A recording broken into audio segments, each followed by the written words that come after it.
it sounded like he was trying to shame him, and he kept saying, I'm working hard. I'm just everybody has a trajectory and a development. As long as you're doing the best that you can and being the best person that you are, that's what your worth should be tied to. This performance based esteem.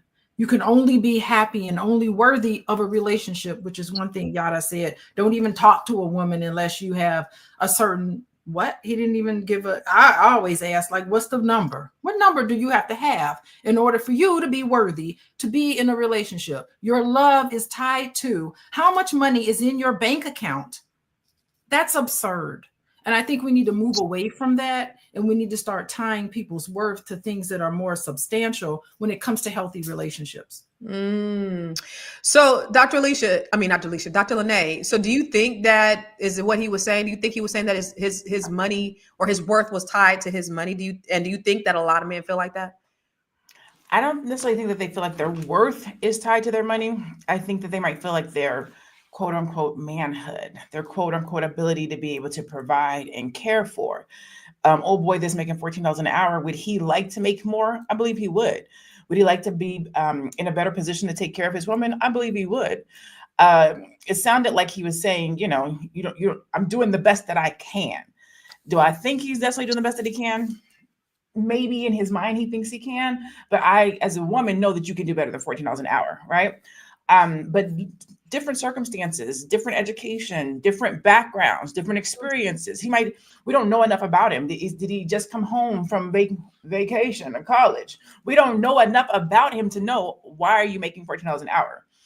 Can you be doing something different? Do you have education? So there are things that he can do to elevate his financial backing, where he is financially, to better take care of his people and to be a better provider. Yeah. I kind of agree with Dr. Alicia with regards to the shaming, right? I think that sometimes when people elevate and they get to a certain place and a certain level, it's very easy to look back at or to look down at and say, you should be able to do it because I did it. That's not always the case. Everybody has different drive, opportunities, motivations, connections, whatever the case might be, that everybody else doesn't have. Would we like them to have it? Yeah. Do we want? If we operate from the perspective of what Joe said, if he would have been like, I started where you were. This is what I did to elevate. This is how I got here. What do you need to get to a better place so that you can be a better provider? Instead of attacking his manhood, we would have had a different conversation.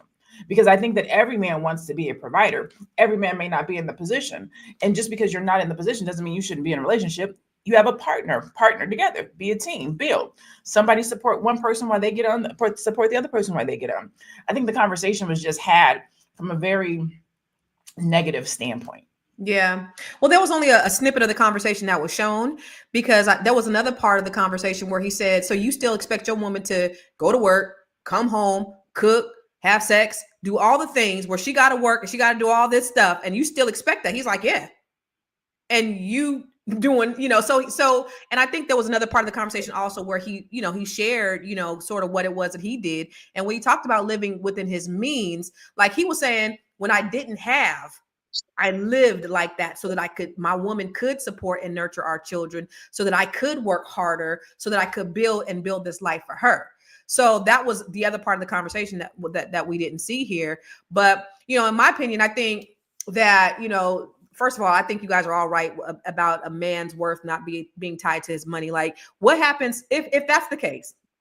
And then that goes for everybody, right? Because a lot of women will walk around because they make, 6 figures. I make $150,000 a year. They think that, they the shit. Can't nobody tell them nothing. I'm running shit in this relationship. I do this, I do that. But what happens if you lose it all? Does that mean that you are no longer worthy of respect, of love, of kindness, of being who you are? And if the money is the thing that projects who you are, then that means that probably personally you have nothing on the inside. So I just think that people put too much stock in money. However, the whole idea, let me ask you this, because I think somebody said, I read somewhere, or maybe it was one of our slides, but they said that, and I'll start with you, Dr. Alicia. Do you think that men should still pay more even if they make less? Like if I go out with a man, and I likely make more than him, probably, he's still paying for dinner. Do you think that that's fair? If you make more than a man, that he should still pay more? I think it just depends. It depends on who asks who out. Like if you ask a man out on a date, then maybe you offer to pay. Say, I'm gonna ask you out on a date. I'd like for you to accompany me somewhere. I want to watch this new movie, and I want you to accompany me. I'm gonna pay for it. I just want your company. I think that's fine to do. Mm-hmm. That's okay to do. If your idea, you thought of it, you want to have a companion there, it's nice to offer to pay.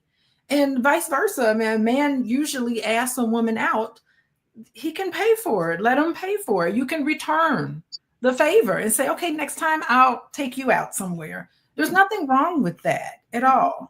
Okay. Yeah. We're going to talk more about that when we come back from the break. It's a good show right here. But I'm biased. If you are just tuning in, you are watching Fly Nubian Money, where we help you master your mindset and maximize your money. My name is Tiara Williams. I'm also known as Miss Black Hollywood, and I'm the proud producer of this show because it is lit. If you want to receive notifications for when we go live Monday through Friday, 1 to 2 p.m. Eastern Standard Time. All you have to do is text the word Queens to 87948. That's Queens to 87948. That's QUEENS to 87948.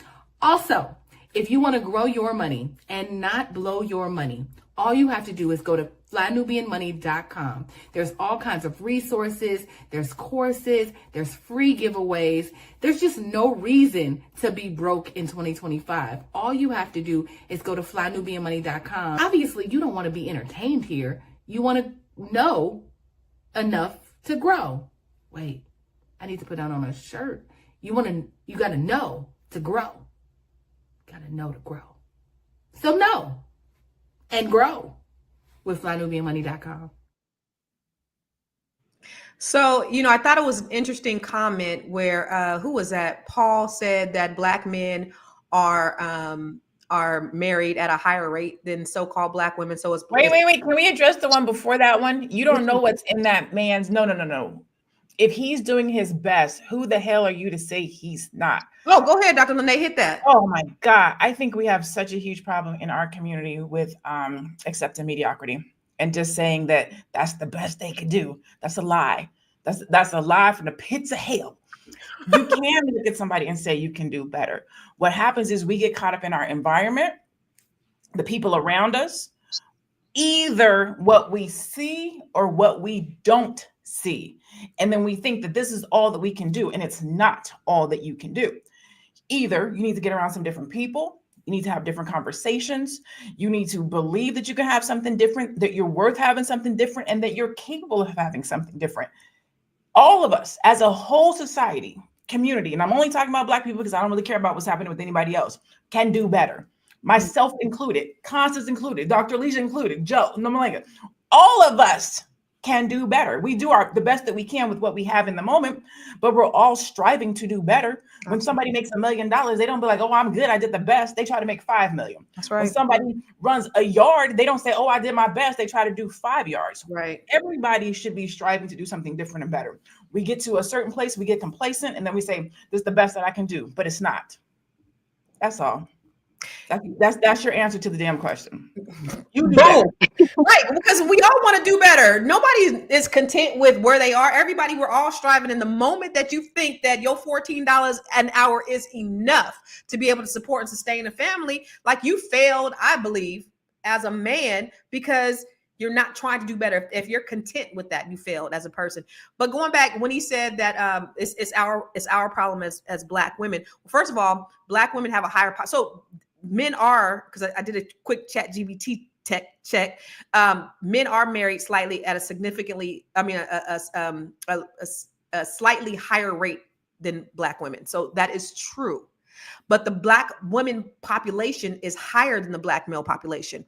And then you add prison onto that.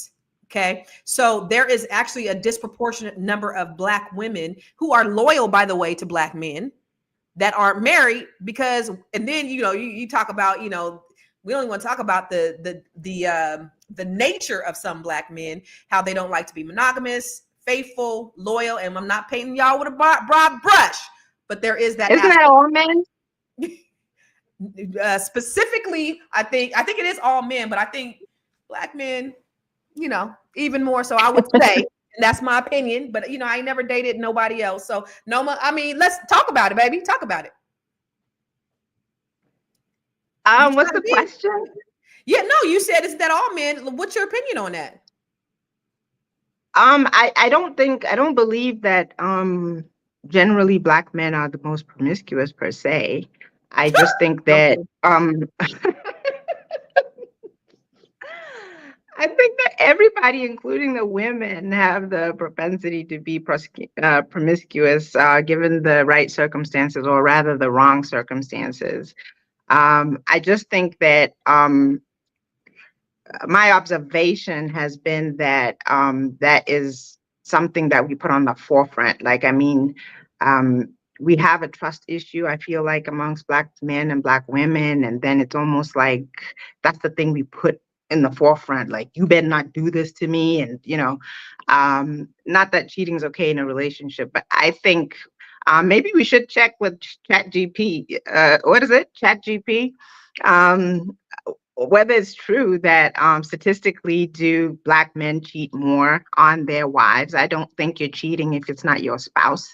And I again have to go back to the fact that if you look at statistics again, Black people in general are not married at the same rate as other people.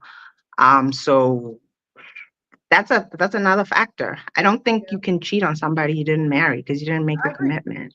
No, I agree. You know, the other thing too is I think we're getting into the just addressing what Paul said. We're getting into the whole battle of the sexes thing that I don't think we really wanted to go down that road where we're talking about, you know, Black men versus Black women and who's the worst and who's this and who has the biggest problem. That's not the direction that we really want to go. But I will ask you this, Dr. Alicia, since you are another married woman on the panel, you know, can a man really lead if he's asking his woman to go 50-50? Can he be the leader of that household and, you know, go 50-50? Well, I mean, I think it's shared responsibilities. I think you're running a household together and both of you need to be all in 100%. There's more to running a household than just finances. There is childcare. There's living out your hopes and dreams. There's all sorts of planning and conversations that need to have between two people. Everybody contributes. Everybody works. Everybody pulls up their sleeves. Everybody cleans. Everybody cooks. Everybody, whatever is comfortable for two people in a relationship where it's fair. It has to be fair. You can't lean 100% on one person. Again, it all depends, because at one point in my first marriage, I was having children. I was delivering babies. And so I wasn't in a position to work. And so we even renegotiate. So these are conversations that you need to have all the time. How are things looking now? Then when I became a college professor, the dynamic changed. And so you have yet another conversation. It's always changing, but you never want to be in a marriage and feel like you're alone. It should be a teamwork. Everybody's together. That's the beauty of being married. You have another partner there that's helping each other out. Mm-hmm. You know, what happens if if a woman is married and her husband loses his job? You got to be there for him. It's through, that's the vow that you take. You be there for each other through thick and thin health issues. I mean, these are real serious things. And you don't want somebody, as soon as things get bad, they just exit. Where's the commitment and the trust in a relationship, which is key to healthy relationships? Mm-hmm. All right. Well, that's actually really good because, you know, I think the other thing too, and I'll go to you, Noma, because you're a big advocate of, you know, the hierarchy of a family dynamics, relationships, and things like that. So I want to pose the same question to you. Can a man really lead his family? Because you are all about submission, and Dr. Alicia is almost the antithesis based upon our conversations that we've had before of submission. So do you think a man can lead if he's requiring his woman to pay to share 50-50? But you also got to think about this too. when we're talking about a 50-50 financially. Women, we disproportionately, we take care of the kids, we take care of the household, we do all of those things as well. So, you know, it's not even a 50-50, it's 50-50 financially, but then you got to think about all the other things dynamically that women do. What do you think about that, Noma? So I want to answer your question, but I just want to reframe it a little bit and Okay. say, if he is leading, then there should be some contingency for his illness. There should be some contingency for his job loss. And part of that contingency is extended family, which is why I'm a very big advocate of keeping our families intact, talking even beyond just the husband and the wife and the nuclear family, talking about extended family. I know men that are kind of like Yada, that won't let a man marry their daughter until they've investigated whether he can take care of a home, financially and in all other ways. And in the same breath, his family is also going to be looking at her family, and seeing, what quality of a woman she is. You see what I'm saying? So it shouldn't always come to just two people who are kind of there, and if he loses his job, then oh my God, it's a crisis and she has to step up. She may not have to step up because there's contingencies in place, there's family support, there's I think we talked on another episode about dowry, about investments that you make for a woman as soon as you marry her, maybe even before you marry her, so you don't have to put the burden of providing when you're not able to. Then same, it's the same thing with job loss, whether it's illness or whatever it is. But to answer the direct question, can he lead? I think that he can, but I think it has to be a temporary thing. It cannot be long-term. Whether we will admit it or not, if it goes on for too long, she loses respect for him. He loses respect for himself. And we don't have any control over that. Men don't feel good when they're not providing, when they're not making money, when they're not able to step up to the table. I want to pose that to you, Joe, when we come back from the break. So do men lose respect for themselves? Okay, first of all, can men lead if they expect a woman to pay 50-50? And do men end up losing respect for themselves or losing themselves in those situations where they're maybe not equal or making more, well, actually being the main providers in their household? So I want to ask you that after the break. I know. You're busy, you got things to do, and you can't take us on the go with you every single day. Good news for you. We are now on Spotify. So if you can't watch us, now you can listen to us on Spotify.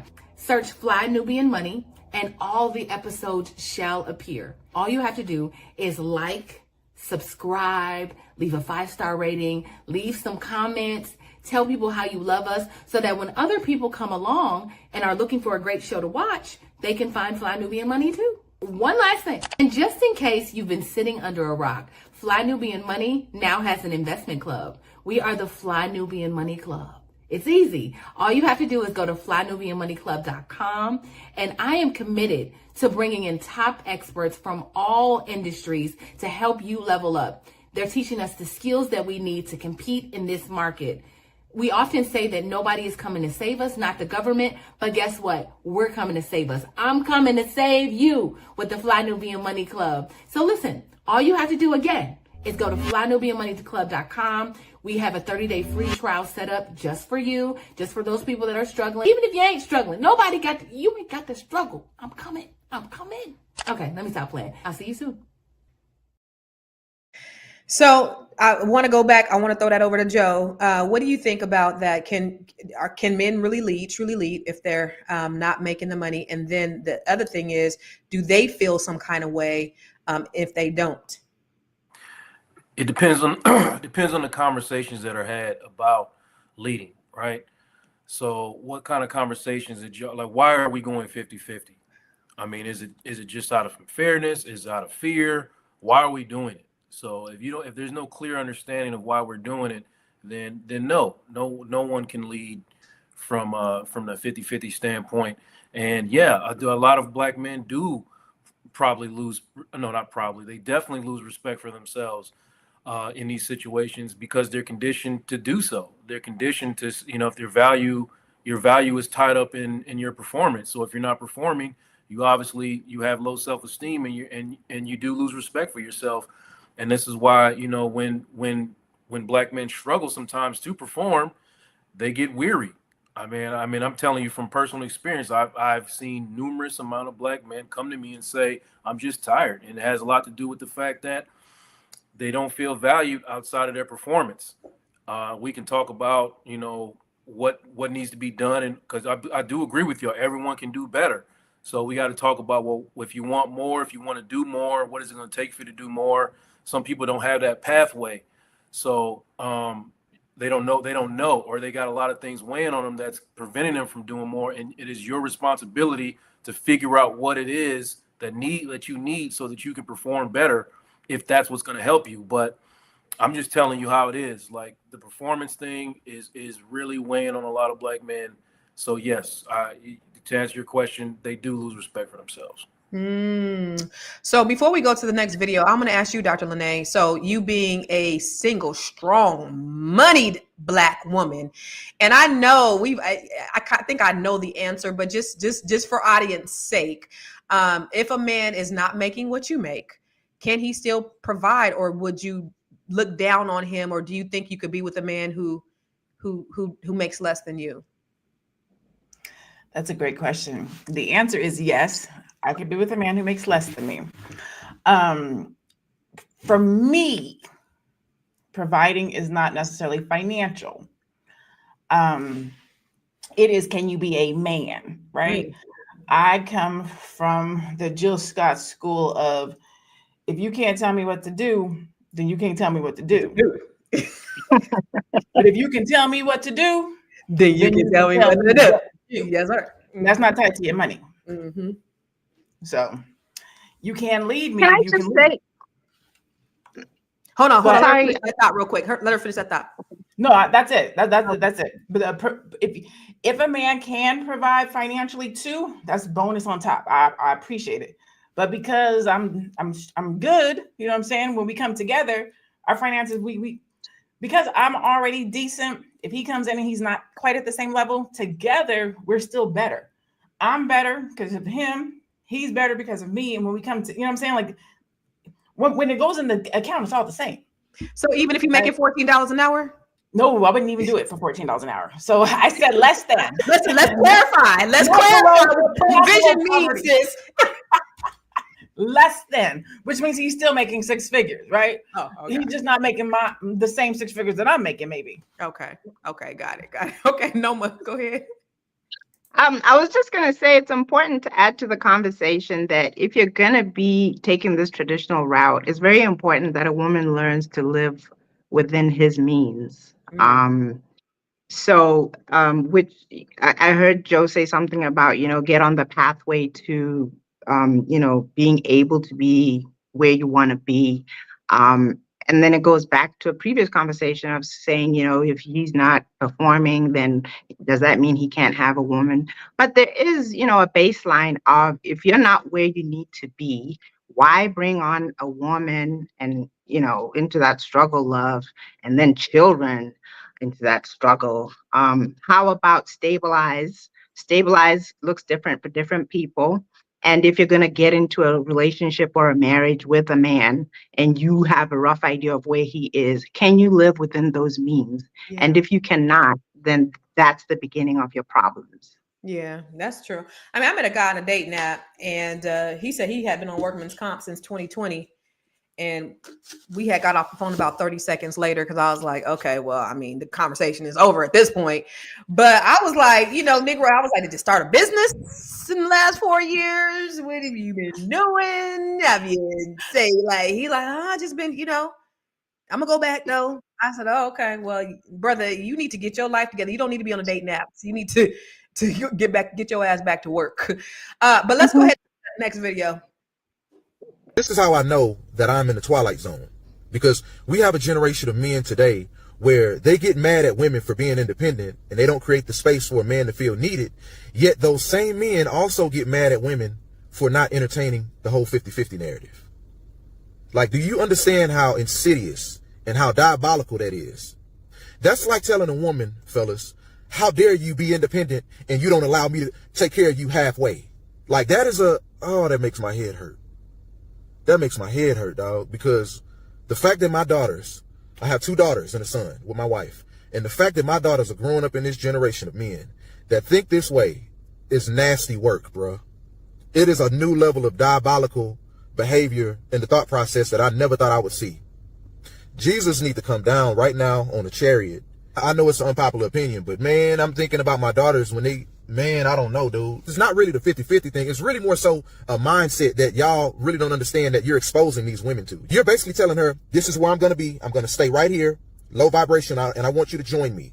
I'm not going to try to increase my money, my bank account. I'm not going to try to increase my effort. I'm not going to try to increase the quality of life. I want you to be right here with me halfway. That's what you're telling women. Golly, I'm in the twilight zone. Ungodly sassiness at its finest. Stop it. Let me say what I said. Paul, That's what I just want to say, Paul knows no one making $14 an hour with 2 or 3 acres of land. You're lying. Anyway, so what y'all think, Dr. Lene, about what this man said? Go ahead. He literally just said what I said. Want more. You're basically saying that this is enough. This is the best I could do. And it's not. Like 50-50, when you even the concept of it, hypothetically speaking, if the man makes 100,000 and the woman makes 300,000, we're going 50-50. If the woman makes 100,000 and the man makes 300,000, we going 50-50. Like the whole thing about 50-50. Now here's the thing. If you are in a relationship, there are times when there are issues and you got to do 80-20, 90-10, 50-50, emotionally, spiritually, like that piece I get. But from a financial perspective, it's like we should want more. I want to take good care of you. All right. I want to be a provider. And some of that might be the roles, because not all men go to work. Sometimes it's the woman that is I'm going to go to work. I'm going to do this and the other, but it's set up that way. I don't want the kids to go to school. Why don't you take the home role? He's still the man. He still makes the choices and decisions, but they have decided as a unit that she's the one that's going to go out and work and he's going to be the person home. I think you have to do what's right for you in your home, but not from the perspective where it disadvantages one person or skews the relationship so that somebody's not feeling like they're valued. I think that's what I'm trying to say. Yeah. And that's important because again, value is definitely more than the money. But everybody has to want more. Joe, what do you think about this video? Do you think it's true that these new ninjas is on some other shit? Man, no, I don't like this. I don't like anything that ignores people's lived perspective. I don't like it. You know what I mean? Because I don't know what, like this brother that's making 14, sometimes we don't all have the opportunity to see what we want to be. And you have to take that into accountability. You know what I'm saying? I worked with young kids as a middle school teacher and as a therapist and a team. And sometimes you have conversations with these and they don't understand or believe in the world outside of what they see. So some of these grown men were once young boys, you know what I mean? And I think sometimes that, we can look at it like, how could you not want more than what you have? So I looking at a brother that makes $14 an hour. My only question was, is this what you want? That's it. And if he says this is what he wants, then I don't have no other conversation for him because that's what he wants. But if he says, I obviously I don't want to live like this, but what else can I be? Oh, okay, let's talk, bro. Let's talk. You can be more. You know what I mean? Let's understand purpose. Let's understand value, and how to get there. But I think sometimes, especially with Black men, you cannot discount a Black man's lived experience. You just can't. You don't know where they are coming from. So, okay. So Dr. Alicia, you have 2 daughters. And, he was talking about the fact that he had 2 daughters and, the what they have to deal with, what they're coming into dealing with as young women and how, once they become women and the men that they choose and the options that are available to them. Do you have this fear or do you have this conversation? What do you think about what it is that he said? I'm definitely not going to put fear into my daughters and make them think that they can't ever find anybody, that it's hopeless for them. I'm not going to do that for them. I'm going to demonstrate and talk to them about an abundance. There's an abundance of people out there that could potentially be of mate. I'm not going to limit them in any shape or form. But, you know, I will tell you, like, this whole issue with the 50-50, like, when my husband and I were dating, we weren't married. He took me out somewhere and he forgot his wallet. And he's like, damn, I forgot my wallet. And I was like, oh, it's okay. I brought my wallet. It's no big deal. Like, no, let's just have fun. And I could see Boyce, like, he was really nervous. He could not relax. He was having a meltdown. There was no way we could go back home and get his wallet. And I said, look, I had to stop and say, listen, I got you. Stop. Let's enjoy ourselves. I brought my wallet. It's okay. You know, and I could see like the comfort that went over his face, like his worry, because he's so used to paying for everybody and everything and being responsible for so many people as a CEO and just all of this stuff. And I was just like, look, calm down. Let's enjoy ourselves. I got you.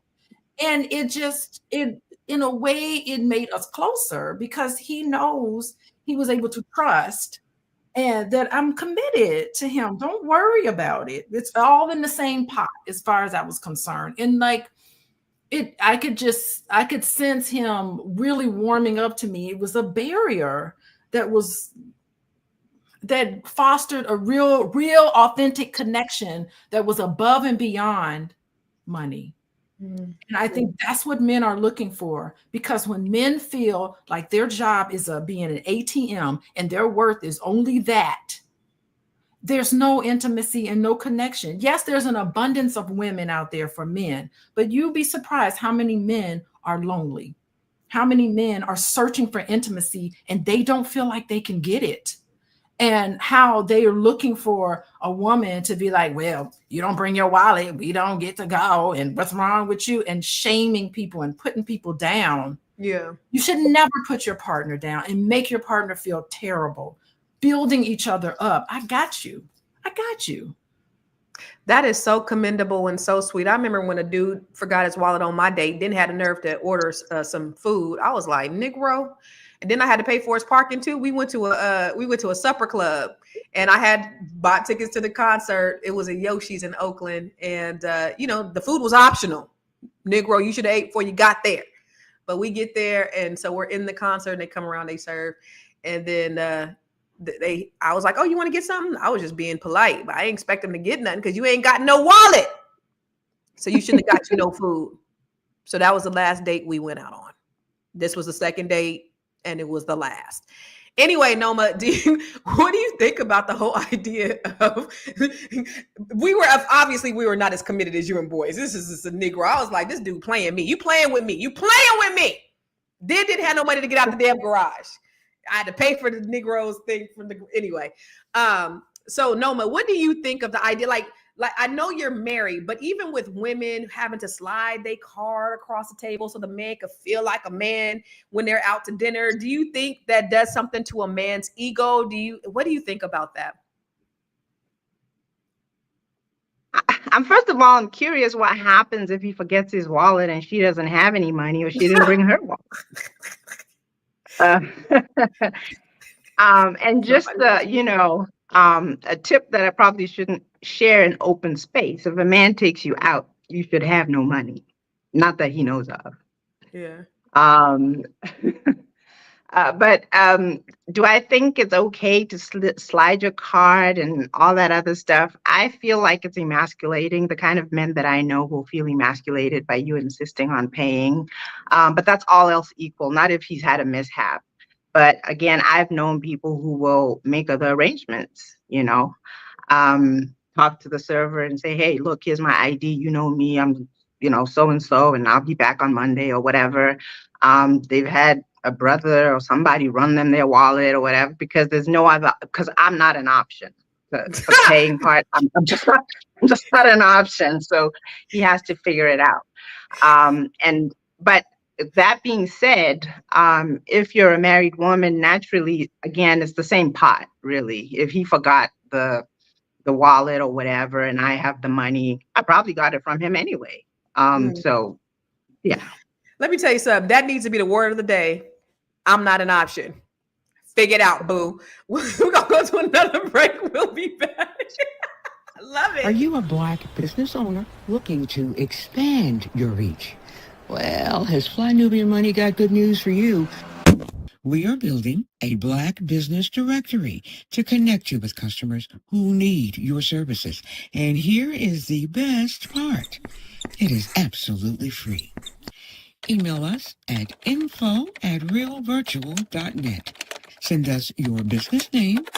Tell us a little bit about what you do, what services you offer, your website address, and your contact information. That's it.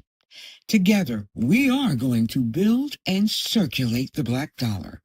Get listed today and start connecting with people who are probably already looking for you. Let me tell you something. You don't know how much I loved what you just said. I'm not an option. I love that. Can I clarify it because it applies to other areas too? When you're, for example, if you turn the situation around, when you're pregnant and that baby's too heavy in your belly, he's not an option. You know what I mean? There are just some areas where if you're committed to your roles, you should not be pushing the other person into a position that is just not theirs. There should be other options beyond putting your partner in a position that just isn't There's theirs. 99 options, and I ain't one. Let's go to the next. Yeah. Yes, I'm not. Let's go to the I'm not an option. Okay, let's go to the next video. I love that.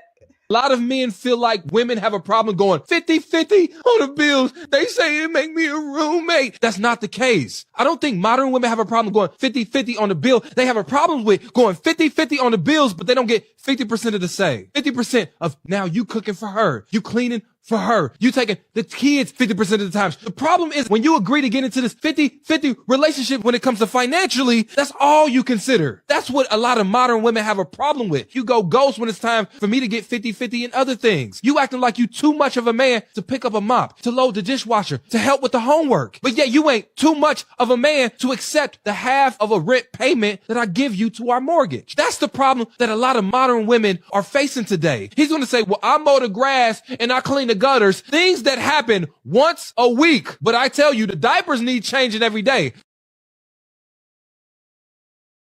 So Joe, do you find that to be true? Are women just like, listen, I don't have a problem going financially 50-50, but Negro, you got to step up around this house. Is that what the real issue is as a therapist? Is that what you're saying?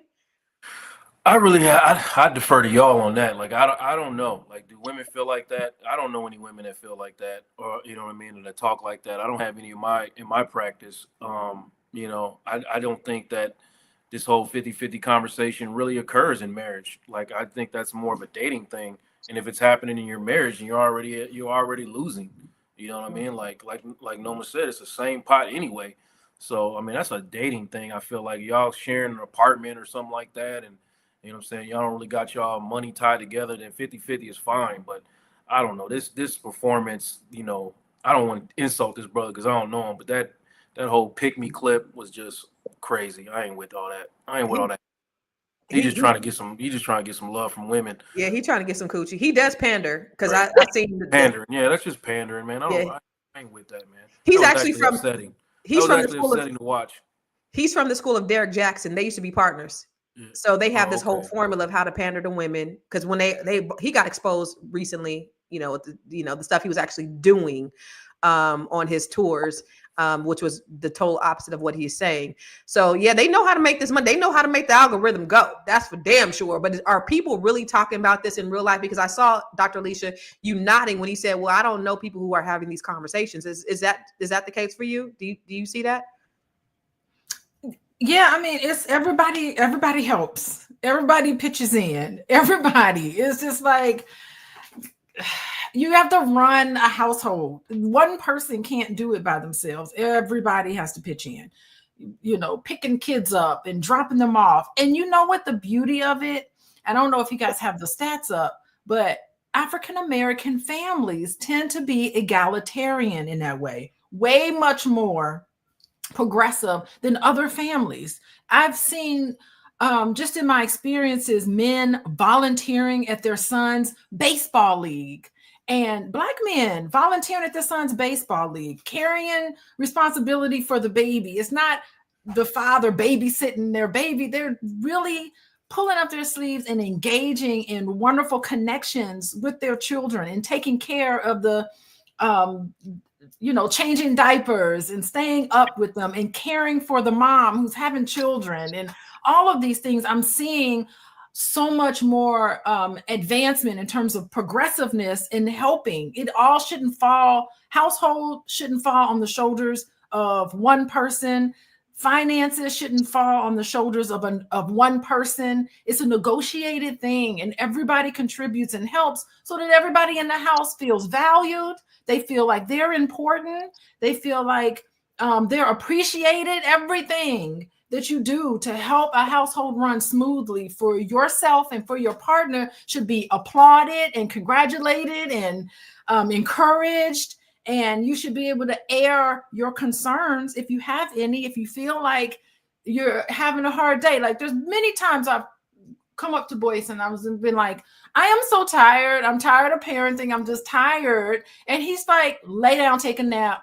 I'll make sure the kids don't bother you. I'm getting dinner and I'm picking everybody up. He has pitched in ways that he probably don't even talk about all the time, but he takes on. I don't even have to ask him. He'll notice that I'm tired and he'll say, you know what? Go take a nap. I'm going to go and take care of everything. And I can trust that he'll do that. I mean, with due Dr. diligence. Alicia, Yes. would you say if you're having a 50-50 conversation, you are already in an unhealthy relationship? If you're having this conversation, it's unhealthy. Yes. You're behind. Everybody pitch in. You're losing. You just lose. And when it gets into tit for tat, well, you did 3 things for me, so I'm only going to do 3 things for you. That's super petty. Everybody should be in a position of giving. Everybody should be in a position of just offering up what feels comfortable for you. At the end of the day, sometimes I'm like, I need a bath. I'm shutting everything out. I'm going to take a long bath. It should be supported in a relationship. I like what Carla said. She said, you pitch in and you don't keep score. That kind of keeping score. Yeah. No. Yeah. What is that? Quid pro quo. When you get into quid pro quo, that's when you know a relationship is failing. Keeping score, you are losing. You are losing. Let's go to the next video, because I think what you're saying is tied right into the next video. Let's talk about it. Young lady, you don't have to go 50-50 with your man, but do you understand the meaning of teamwork? Do you understand if both of you are making the same amount of money and both of you are living paycheck to paycheck, and neither one of you can afford to have that place and pay all the bills by yourself? You both have car note and you got a kid together, so you both have childcare that you share.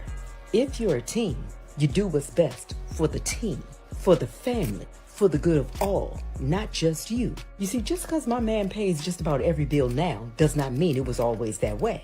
There was a time when we were in your shoes, and 50-50 was the smart thing to do. And even though it was more 60-40, him 60, me 40, it was still the smart thing to do for us. Teamwork. We were building together. We were supporting each other's goals and dreams so we both can make more money. And even when he got laid off, we found a way, because I was determined to have his back like I would expect him to have mine had I got laid off. And that's exactly what happened. I had his back until he found another job, which was in a couple of months, and he had mine when I went back to school, graduated and had a better job, which caused both of our incomes to rise. And that was in the first 3 years of our relationship. We've been together 24 years now. Our family has reaped the benefits of our teamwork. Our daughter and our grandson have watched us and our parents in action, and they know how to work as a team as a result of it. We rise as a team, baby. Be well. So it sounds like the whole conversation, Dr. Lene, of 50-50 is for the struggle love people. It don't sound like it's a conversation that people who are really kind of established are having. What do you think about what she said? Not even established, just people who are trying to build something together, right? So I don't even think it's the struggle. So I think people who are struggling are having the 50-50 conversation, right? Mm-hmm. People who are talking about how do we build from here what is our future? What is our path? Where are we going? How are we going to get there? They're talking about how do we make it? Like, you're going to maybe this week you got to do 90, I'm going to do 10. I don't even think they're talking about percentages. They're talking about what do we have to do to get to where we got to go? And whatever part this person has to play to do it, that's what we got to do. Sometimes it's going to be imbalanced, but we know what we're working towards and whatever that looks like to get to the goal. First of all, old girl didn't look like a grandma. Black don't crack. When she said her grandson, I was like, dang. Right. But it's partnership, it's teamwork. It's how are we building this thing and where are we going? You got to hold me down because I'm going to go to school. I'm going to hold you down because you're starting your business. And then we get to where we can be so that everybody's role and position can be what it's supposed to be.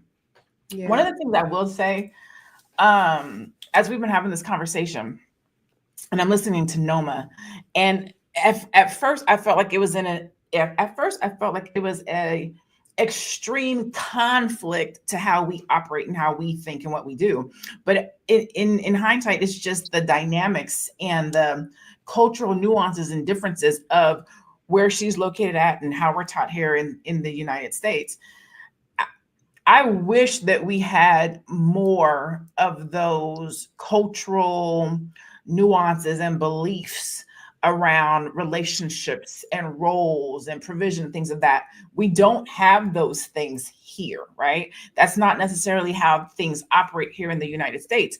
But I think that if we had more of that familial input, familial support, familial guidance, how we operate in relationship, how we show up, how we support each other, how we look at building would be different. I think that they do that in other demographics because they think about relationship as wealth building, right? It's not just we have some kids with each other and we're gonna go out here and do it. It's when these two families come together, we're going to build something. And whatever it takes to build, that's what we're going to do. It's not 50-50. It's not you take yours and I'm gonna take mine. It's we are a unit. This is where we want to go. I'm with you. I'm gonna put you on my back sometimes. Sometimes I'm gonna get on yours. But together we are going to work to get to where we want to be. And we don't necessarily operate like that here in the United States. And I wish we did more of that. Yeah. I mean, we've been whitewashed, it's been watered down. And then you got to think about all of the cultural misappropriations that have happened to us, throughout the years of just being in this country historically, and the destruction of the Black family with welfare, no man in the home, just all the incarceration rates. There's so many things, so many factors of why we are the way we are. And then, a lot of the households being led by women. It's unfortunate, and I don't think anybody on this panel is having the discussion with people that they're dating or they're married to about 50-50. So I think we all kind of have the same kind of mindset around that. Like I couldn't even imagine having at this stage, meeting somebody and we're having that conversation, because it is about, provision, contribution, and the values. I think, and that's a huge priority of the values. I'm 100% financially responsible for my household from the beginning until now. I get absolutely no support from anyone else. And one of the things that I was just thinking, like, because even now, like just with some shit that's going on with now of an asset that I bought for this man, and him not maintaining it or taking care of it, I'm just like, and this is how I was when I was married, because I did make a lot of money. I was like, I don't need you to help me. I don't need you to make my life harder. I don't need you to make my life easier. Just don't make it harder. And it's like, even post the divorce, he's still making my life harder. And it's like, damn, so, I mean, that's a whole nother conversation about, just the idea of having to be the breadwinner as a woman, and the things that I've had to go through, and having 100% financial responsibility. And here still, even afterwards, I'm still having to have that type of responsibility is a pain in my mother effing ass if you have to do all that stuff. But let's look at some of the slides statistically on, what that looks like, the whole idea of 50-50. The median income for Black men working full-time is $47,000 compared to $61,000 for white men. 1 in 3 Black men over 25 holds a bachelor's degree or higher, which is actually not bad, 1 in 3, considering. Black men are more likely to be underemployed or working more jobs than our white counterparts. That's interesting. All right. 46% of women say 50-50 feels fair, but only 32% says it feels romantic. Yeah, I mean, it's not that romantic when you got to do everything, come home and do everything too. 71% says a man's attitude about money affects attraction more than his, man, ain't that the truth? More than his income. What your attitude says, are you ambitious? Like, what are you doing? Are you trying to go out there and get it? Or are you complacent with the $14 an hour, Dr. Lene? Like, what's going on? 57% of Black women prefer a partner who pays more. That's the interesting slide that I thought, regardless of their income, their own income. So I'm going to ask you that, Dr. Alicia, do you think that's the case? Where Black women, even though they make more, they want the man to pay more? Do you think that's? I know for your household, it's about, we all contribute. But do you think overall, just from what you see in your practice, that Black women, they still, I make more, but you still got to pay more? It's from people that I know, I'm trying to think. Usually the couple makes about the same amount of money. I haven't seen large income gaps between most couples. Most couples that I have noticed, and there's nuances there, but a lot of the couples that I've seen, they're kind of on the same, they're kind of on the same page. Like you sometimes will see a couple that both of them went to college. Both of them have a master's degree and they're working. So it's like cream rises to the top and everybody finds each other, So very rarely do I see a very wealthy person get married to somebody who is just dirt poor, big gaps in income in terms of values. In education, what about the movie Pretty Woman? What happened? It's all intertwined. Everything is intertwined. Like, you get to know somebody, you ask them questions like, where do you vacation? Like, no one's going to tell you about how much money they make when you're dating, but like, even going to the grocery store, looking what's in somebody's refrigerator, you can see how much money they have and what they spend it on. Where they go on vacation, where they went to college, different types of conversation. You can kind of, in the dating process, you can kind of figure out if the two of you have similar values.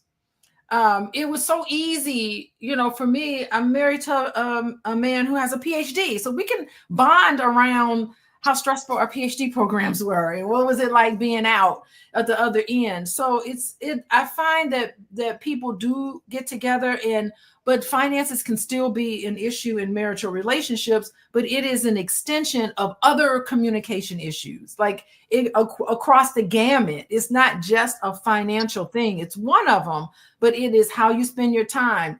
Sexual intimacy is a problem. Like, if communication is a problem in a relationship, it's going to be a problem in how you spend money, how you spend your time, what you do, how to parent children. It all comes out, and the core of that is the communication piece, learning how to be empathetic, how to listen, how not to force somebody to believe the way you believe, being comfortable with differences.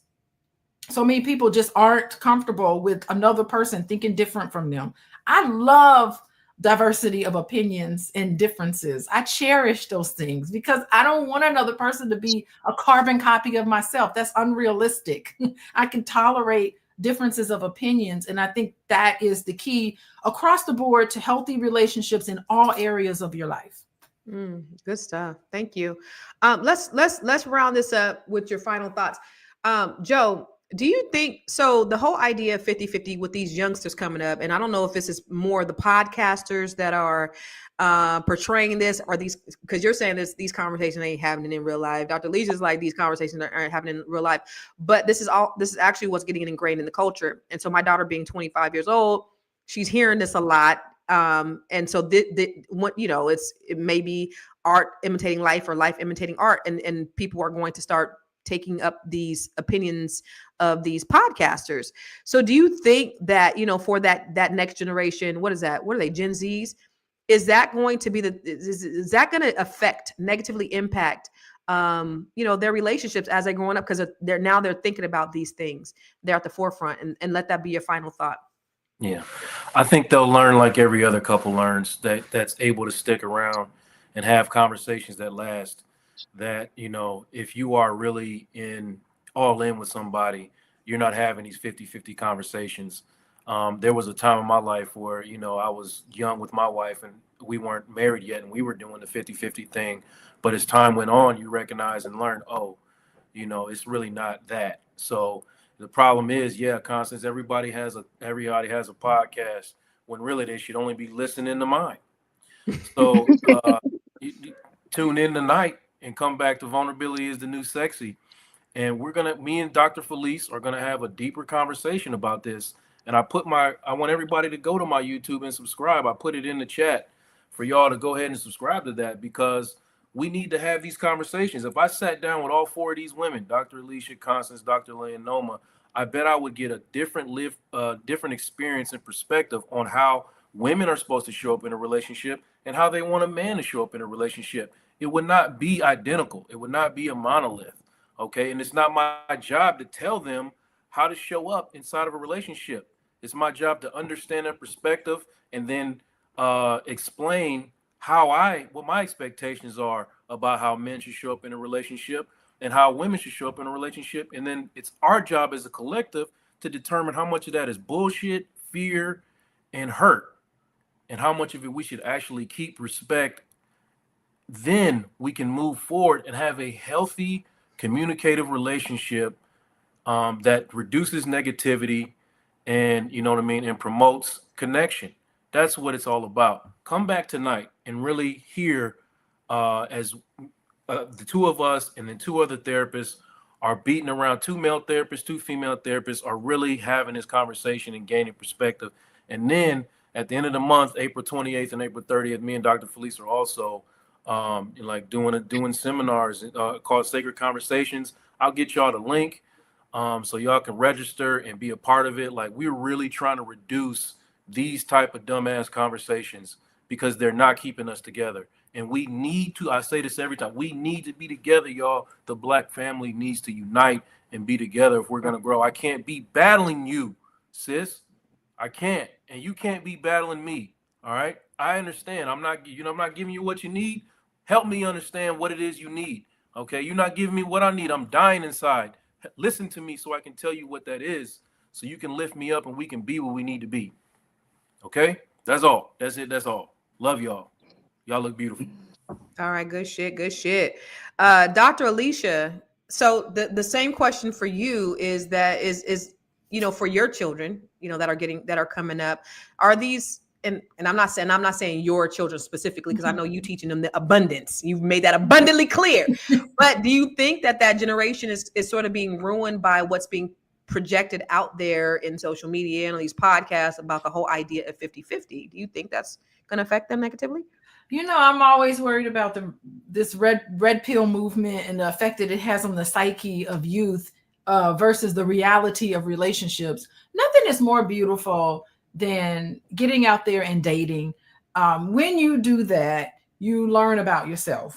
You learn about other people. You learn about how to lessons in compromise, lessons in flexibility, lessons in paying attention to your gut feelings with somebody. Having young people sort all of this out, I think it's really beautiful. I think it's nice that people can stop and think about relationships and what feels good, what doesn't. Should we go 50-50? Maybe you're in a position where you feel like that's fair, but circumstances change. And I just love the fact that young people are just engaged in a conversation. You can't just land at any one place. There's an evolution when it comes to your understanding of relationships. I mean, I'm thinking about what I was thinking when I was in high school, just starting to date. It's different from my thoughts right now because I have a different lived experience. So as long as we keep these conversations going and we have things like what Joe and Felice is doing, I think that's amazing. We need to put out good content from people who have studied what healthy relationships look like, and we need to get that voice out more. So I really love what the two of you guys are doing. Y'all check out Joe and Felice. I think that's beautiful. So these conversations need to be had. We got to keep it going. I can't wait for the next one.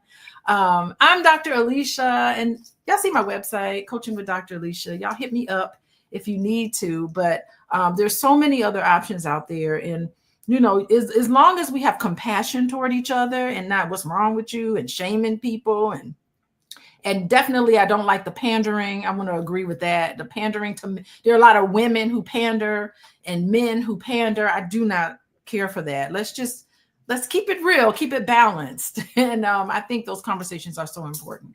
I love it. Yeah. She said there's so many options out there, and like No Malanga said, I'm not one of them. But I do love the idea. That ain't going nowhere. I love that. There's too many options out there, and I'm not one. But the fact that, you know, Joe and Felice have they're doing this podcast, because I think there is far too many podcasts that are talking about more division, and it's really about, you know, the ratings and, you know, going viral, those viral moments. But we definitely need more of those podcasts that are talking about what can we do to unify as a people so that we can grow, and that is what's necessary. So for Miss, I'm not an option. I want to get your final thought, but I do want to ask you, do you think these conversations are detrimental to these young people that are coming up? The short answer is yes. But before I give my final thoughts, I wanted to kind of maybe throw a spanner and take us back a little bit in the conversation, because I was listening to Dr. Lene say, you know, that my views are more shaped by cultural, I guess, you know, the culture, and I guess the implication is African culture, or more specifically Botswana culture. But do you know what's interesting is that when I was spending all or most of my time living in the US, versus if I was here, I used to come to Botswana like maybe spend 2, maybe 3 months, because I was a homeschooler and I was self-employed. I could do that. And even when I was working as a college professor, I had my summers off and I could be abroad for 3 months at a time. I had more friends who were thinking the way I think now, that were African American, than I could find when I'm in my home country of Botswana and among African women. It's actually funny, because even here, I have a hard time finding women who think like me and function like me. Most of them are about getting their bag, you know, being the boss lady, getting in their career. And maybe that's also shaped by the fact that here, because labor is cheap, you can afford more easily a nanny or a helper or somebody to look after kids as you go to work. But I just want, you know, people to understand that the women that I have known have been African American, that were traditional, that came from 2-parent homes, that believed that their husband was the provider. Those were African American women. They are the ones who reinforced that for me, because I was often thinking, you know, am I thinking differently? And when you talk about things where I'm too conservative sometimes, I get attacked more by women in my own culture than I am attacked in the African American culture. And actually, I mean, some do too. They get very emotional about that sometimes, because they don't understand the full scope of my position. So I just wanted to throw that out there. And I think it kind of goes back into the whole thing where we want to accept things that, like, you know, saying $14 an hour is acceptable because here in the African American communities, because, you know, we have jail, we have racism, we have all these things. But the truth is, at the end of the day, it does come down to what do you desire for yourself. I liked what Dr. Alicia said when she said everything has to start with a negotiation. I will go back to traditionally and culturally, for us, you don't get married until you've had a negotiation and your families have had negotiations. So everybody goes in understanding what expectations are. And then they also have an understanding of what expectations should be should things not go the way that they were expected or the way that they thought they would. So that's a different way of functioning. So, and that's why I can say, I know it's funny too, I can say I'm not an option, but the thing is because going into the agreement or the arrangement, you know you're not an option, so he should not look at you as one. But not everybody goes into that situation with that understanding. And then the other thing that I want to say, I don't want to be long-winded, but I'm going to continue anyway. The other thing that I want to say is I feel like I always need to add to the conversation that men and women are not the same. And the truth is we actually have a burden as women that men don't have in terms of childbearing and in terms of even our physical strength and our ability. If a man and a woman leave in the morning and both go to work, when he comes back, you know, kicking butt or whatever, doing it at work and what have you, strengthens him and weakens her. And at night, when he's like, okay, now let's have sex, she's usually dog tired and he's ready to go. And that's just because all else equal, we just don't function like them. We're just not the same as them. And I always want to introduce that to the conversation, because when you go about all this 50-50 stuff, we're not 50-50 because we're not built the same. We don't have the same strengths. We don't have the same abilities. And there's a reason why we're called the weaker sex, not weak in our mind, but physically weak. We are. And that's just a fact. Okay, so I'll stop there and just say, this is a whole long conversation. That could be a whole podcast, but I'll just say my name is Noma Langa. You can find me under my name that's there at Facebook. I'm also on Instagram, and I also have my own YouTube channel. I always ask when I'm on a podcast, we have a charity. It's Pads for Our Girls. You can go to padsforourgirls.com if you would like to support us. What we do is we supply sanitary pads for young girls in Botswana, and hopefully will expand to other places who have period poverty. And when you give us donations, we supply to them.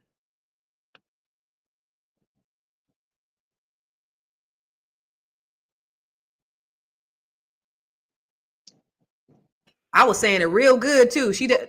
What happened to Dr. Lene? She had to go. She does marriage, money, and motherhood, which is the most important thing. You know, I was looking at, there was this white guy that was actually talking about the whole idea of 50-50 when you were talking, Noma Langa, and he said, you know, I don't want my woman to go 50-50. He was like, you know how hard it is out here being a man. You know, we got to slay dragons. We got to deal with the IRS. We got to deal with this. It's this white guy. He was really funny, but it was really on point. And he was like, you have to have a certain amount of masculine energy. He's like, I want my woman to be soft. I don't want to have to go out there and be hard and do all the stuff that it takes to be a man and to be masculine and make all this money. He was like, I need somebody to come home to and just be soft and let me go out there and be hard. So I thought that was interesting. And I was like, man, he ain't lying. Cause you know what? It is hard being a man.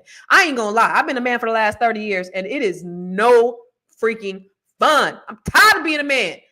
Me and my daughter the other day, we was talking about getting her car fixed. I was like, we shouldn't be doing this shit. We shouldn't be doing this shit. Get a man up in this house. Crazy. And trust me, there's plenty of men who want to be. But anyway, here's the thing, y'all. Wait, is Dr. Lene back? Come on, Dr. Lene. I want you to give your final thought because we're getting ready to get on out of here. What happened? I don't know what just happened, but I have a really just a super simple final thought, and that really is just kind of like what Noma was. I don't even know if it's what Noma was saying because I got kicked out, but it is really to mind your household, right? Mind your relationship. There's a lot of these podcast preachers running around talking about this is what it should be and this is how it should be. They haven't been tested. They haven't been tried. They don't have a relationship to boot. But people are out here some people are out here doing the best that they can. If you want more, do more. I saw a post, somebody said it. So if somebody's if a man is doing $450K a year and he's happy, that's not enough. If that's enough for him, then it is enough for him. But for somebody else, it's not. So you really have to be in control of what makes you happy, where you want to go, what you want out of your life, out of your relationships, and for your family. You can't get online looking to what somebody else is talking about, what somebody else is saying, and then measure yourself to that. You know what's good for you. You know what's good for yourself and your family. You know the type of legacy that you want to leave behind. If it's 50-50 for you and yours and that works, then that's what it is. If it's not, then it's not. But what we should be doing is thinking about legacy as a whole, not just for ourselves and our household, but for the community in general. Most men, if they're honest, would say that they want their daughters to be taken care of. So we need to raise young men to be providers and taker carers, right? Most women would say that they want to be taken care of. So we need to support our men in being in position to take care of. We have to work as a team. We have to come together and be a community. And whatever that looks like and means for you and yours is what you should apply. That's basically what I wanted to say. I have been I'm fortunate enough to do what I do and make the money that I make. But the gentleman that I'm seeing, he does make more than me. And I'm always, trying to do things for him because he is the provider. He is the person who's always taking care of everybody else. So when we go out to dinner, sometimes I'll go to the bathroom and be like, hey, I'm going to get the bill. And so when the bill comes and it's paid, he's like, wait, you were supposed to do that. But it makes me feel good to take care of him because he takes care of so many other people. And there's nothing wrong with that. Like you have to be a team, right? And so that literally is my final thought. I'm Dr. Lene Javette. And I love Black people. I love Black family. I love Black relationship. I love Black love. Yes. And I just hate the state that we're in right now. And so anything, all the time, whenever I have something, I can do something to increase that. I always like to. I love it. I love having these conversations, and I love that we have all of the varying perspectives, and I believe that we have all the right people on this panel to have this discussion because we're not a monolith. I'm glad we have a male perspective, and then we have a mama money and a marriage expert, and we have a therapist, and we have a professional single woman who's dating. So all of these perspectives, and me being divorced and a man of 30 years, but we have all of these great perspectives that can contribute to the conversation based on, as Dr. Alicia and Joe said, lived experiences, and we all have our own. And Dr. Lene said, we got to mind our business and mind our business. We got to mind our marriages and our households, and we got to mind like what's good for you may not be good for me, because we're all very different. And we can't hate. I don't have the bandwidth to worry about what goes on in other people's houses. I only have the bandwidth that to go what's going on in my own. But here's the thing: whether it's 100% or 50-50, somewhere in between, the real issue is partnership. How are we defining value in relationships, and are we leaving room for grace and reality? In a time where both partners are often needed to work to survive, these conversations and less judgment and more honesty. So let's keep the dialogue going in our homes, online, and in our hearts. Until next time, kings and queens, keep building, keep growing, and keep securing the bag, y'all. Listen, we are going to be here tomorrow, 1 p.m. Eastern, 10 a.m. Pacific. Yeah, 10 a.m. Pacific, same bat time, same bat channel. If you want to find us on Spotify, search for Fly Nubian Money. And make sure you subscribe to all of our channels. And make sure you text Queens to 87948. We're going to see y'all on the other side. Peace.